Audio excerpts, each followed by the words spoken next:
Hey guys, this is going to be a review of the Maru 3x3 version 2.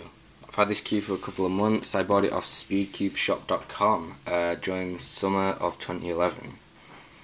So this cube is very nice. It was actually my main speed cube for a period of time. I picked this over the Dian Zanchi, which was quite surprising when I look back on it. So just the basic dimensions. It's slightly bigger than a standard 3x3, but only fractionally bigger. It's basically just a normal 3x3 size, as most 3x3s are. The sticker quality is pretty nice. They're quite dark stickers, especially the blue. And when it arrived, it did have a couple of chips. There's a chip there and sort of a peel starting to come off there. But apart from that, the stickers are very nice. There's not really any fading at all, and they are pretty good quality. So the turning of this puzzle is very nice. It's very fast, but it's not smooth. It's sort of like crispy feel, a bit like an alpha, but not quite as clicky.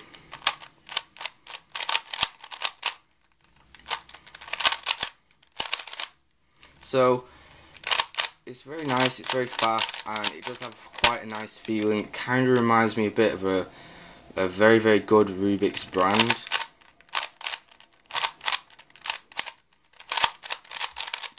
It's just very fast, very controllable. You don't overturn very often, and you can still easily speed solve with it without having lockups, because it's not too fast, it's not too slow. It's pretty much the perfect speed for a controlled speed cuber. If you prefer very fast cubes that just so fast and almost uncontrollable, but you can handle that, I don't really recommend this. But if you're more like me and you want to go fast but you want to still control it, you don't want to be getting lockups like that because you've overturned way too much, this is a good cube for you. So I'm just going to show you the pieces. It's quite an interesting feature of this puzzle. So the core is blue, and they are pretty much just the standard Rubik's brand pieces. The corners are pretty much exactly the same, and so are the edges. But an interesting thing which I noticed was on the center caps. It's a bit hard to see, but there's no screws. It's just like a piece of plastic attached around the center, and that's why it rotates around. So it is impossible to tension this puzzle, which is interesting. But this is also very easy to lubricate it. You just put some Maru lube in there, and then it starts to rotate very easily.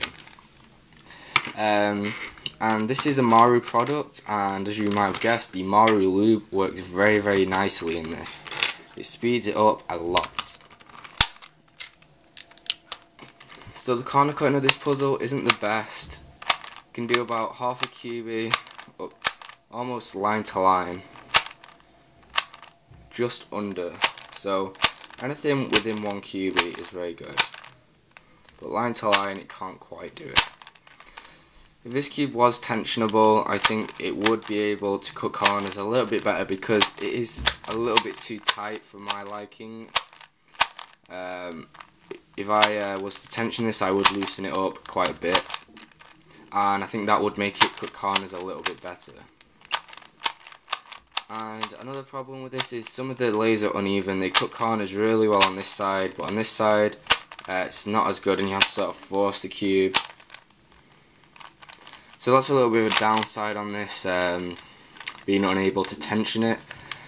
But apart from that, I think the factory tensions are okay, maybe a little bit tighter, and try and make the layers even, because some layers turn faster than others, and some layers you have to turn and force it a little bit, and other layers are a little bit too easy to turn. So apart from that though, it is an amazing cube.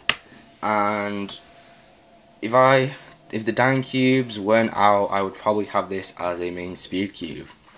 So like I said, you can buy this off speedcubeshop.com. They are about $12, I think. It was quite a while ago when I bought it, but yeah, I think they're $12. They're pretty reasonable price, and it's a pretty good cube just for collection or for speed solving.